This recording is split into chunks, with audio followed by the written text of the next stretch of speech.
I do too. Right. I got like 4 or 5 different takes on one of my songs. The simplest is like do a straight X crossfade, you know, where you kind of just fade out the one section as the other one comes in. Right. Yeah, and you do it just, you know, you start off with like a short, like 100 milliseconds, and if that doesn't work, then you up it to like 300. I got it to work. The thing is, you take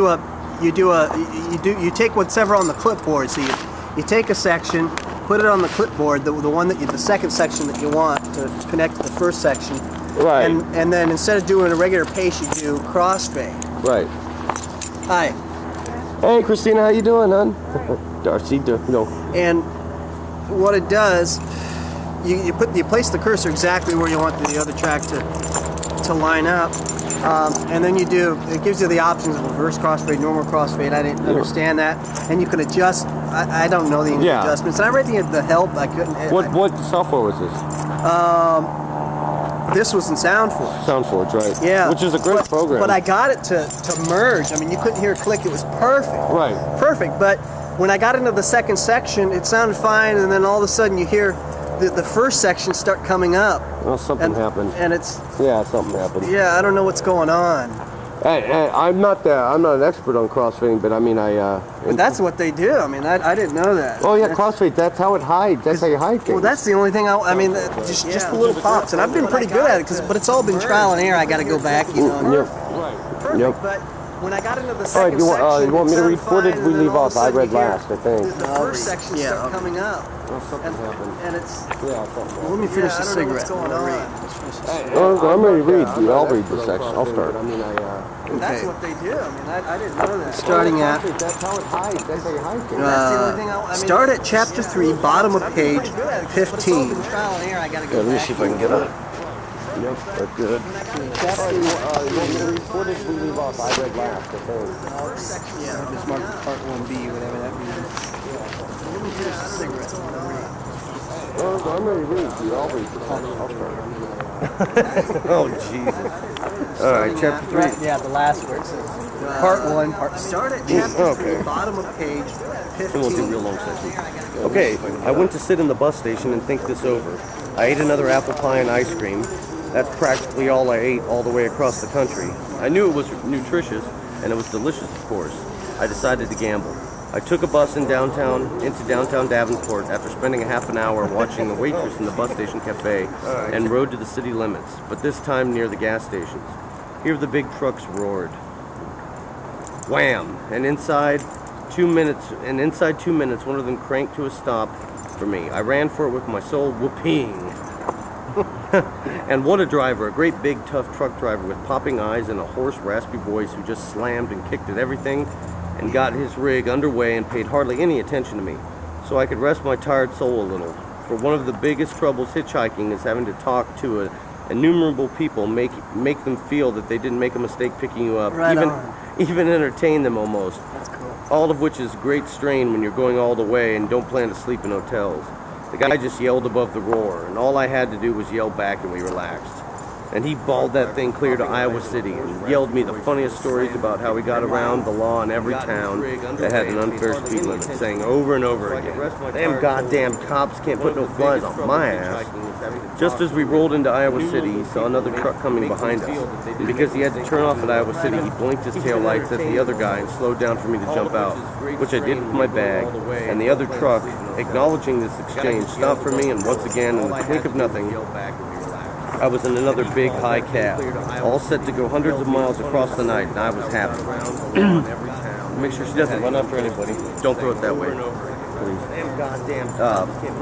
Now I could see Denver looming ahead of me like the promised land, way out there beneath the stars, across the prairie of Iowa and the plains of Nebraska, and I could see the greater vision of San Francisco beyond, like jewels in the night.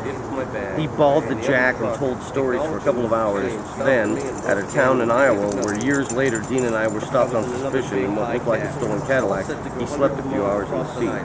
I slept too and took one little walk along the lonely brick walls illuminated by one lamp, with the prairie brooding at the end of each little street and the smell of the corn like dew in the night. He woke up with the start at dawn. Off we roared, and an hour later the smoke of Des Moines appeared ahead over the green cornfield. He had to eat his breakfast now and wanted to take it easy. So I went right on into Des Moines, about 4 miles, hitching a ride with 2 boys from the University of Iowa. And it was strange sitting in their brand new comfortable car and hearing them talk of exams as we zoomed smoothly into town.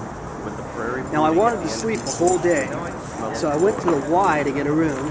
They didn't have any, and by instinct I wandered down the railroad tracks, and there are a lot of them in Des Moines, and wound up in a gloomy old Plains Inn of a hotel by the Locomotive Roadhouse. Spent a long day sleeping on a big, clean, hard white bed with dirty remarks carved in the wall beside my pillow, and the beet yellow window shades pulled over the smoky scene of the rail yards.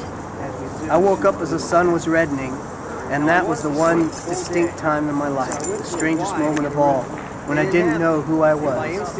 I was far away from home, haunted and tired of travel, in a cheap hotel room I'd never seen, hearing the hiss of steam outside and the creak of the old wood in the hotel, and the footsteps upstairs, and all the sad sounds. And I looked at the cracked high ceiling and really didn't know who I was for about 15 strange seconds.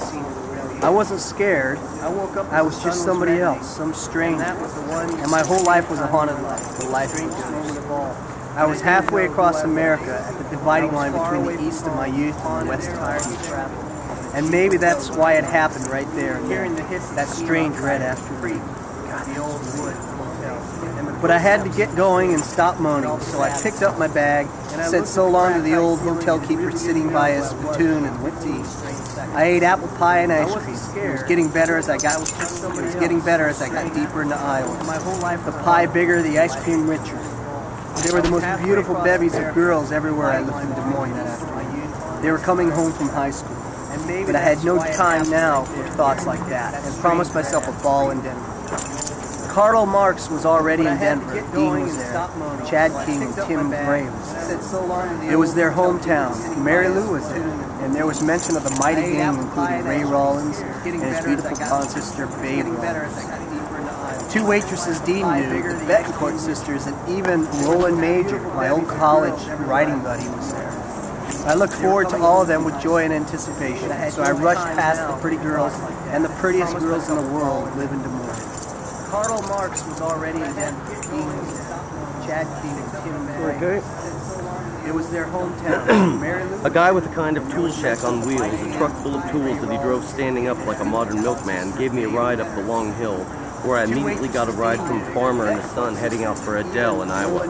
In this town, under a big elm tree near a gas station, I made the acquaintance of another hitchhiker, a typical New Yorker, an Irishman who'd been driving a truck for the post office most of his work years and was now headed for a girl in Denver and a new life. I think he was running away from something in New York, the law most likely. He was a real red-nosed young drunk of 30 and would have bored me ordinarily, except that my senses were sharp for any kind of human friendship.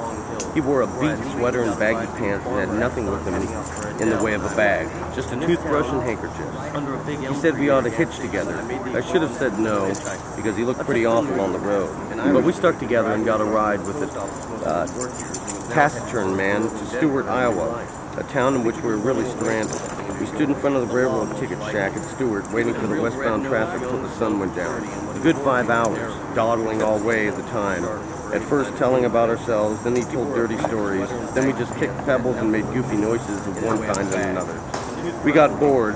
I decided to spend $1 on a beer. We went to an old saloon in Stewart and had a few. There he got as drunk as ever, there he got as drunk as he ever did in his 9th Avenue night back home, and yelled joyously in my ear all the sordid dreams of his life. I kind of liked it. Not because he was a good sort, as he later proved to be, but because he was enthusiastic about things. We got back on the road in the darkness, and of course nobody stopped and nobody came by much. That went on till 3 o'clock in the morning. We spent some time trying to sleep on the bench at the railroad ticket office, but the telegraph clicked all night and we couldn't sleep, and the big freights were slamming around outside. We didn't know how to hop a proper chain gang. We'd never done it before. We didn't know whether they were going east or west or how to find out, or what boxcars or flats the de-iced reefers to pick, and so on. So when the Omaha bus came through just before dawn, we hopped on it and joined the sleeping passengers. I paid for his fare as well as mine. His name was Ed. He reminded me of my cousin-in-law from the Bronx. That was why I stuck with him. It was like having an old friend along, a smiling, good-natured sort to goof along with.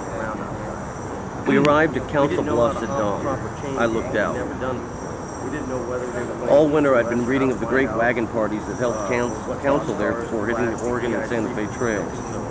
And of course now it was only cute suburban cottages of one damn kind and another, all laid out in the dismal gray dawn.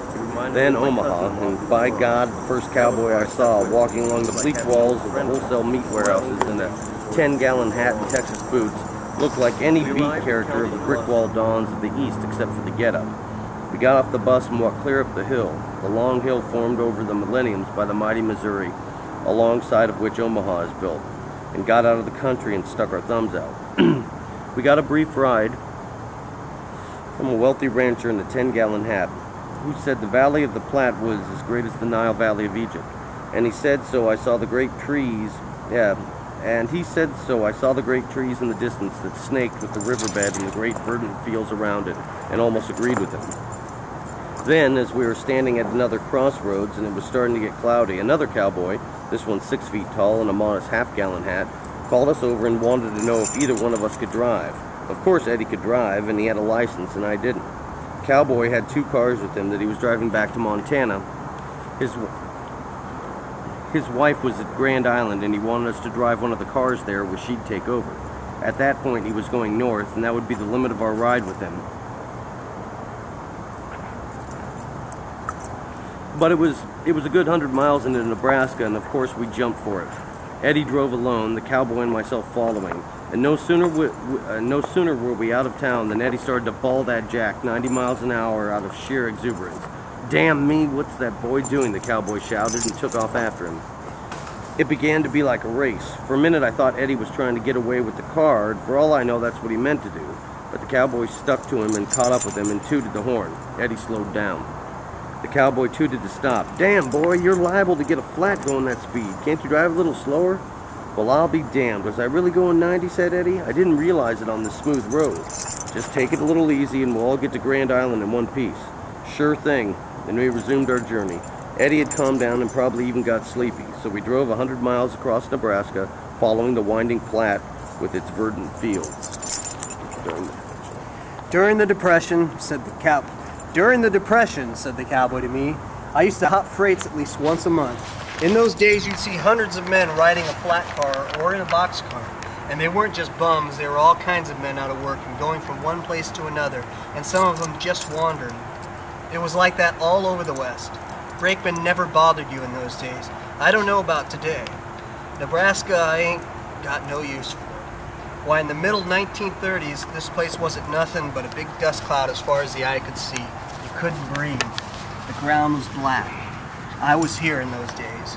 They can give Nebraska back to the Indians as far as I'm concerned. I hate this damn place more than any place in the world. Montana's my home. Missoula. You came up there sometime and see God's country.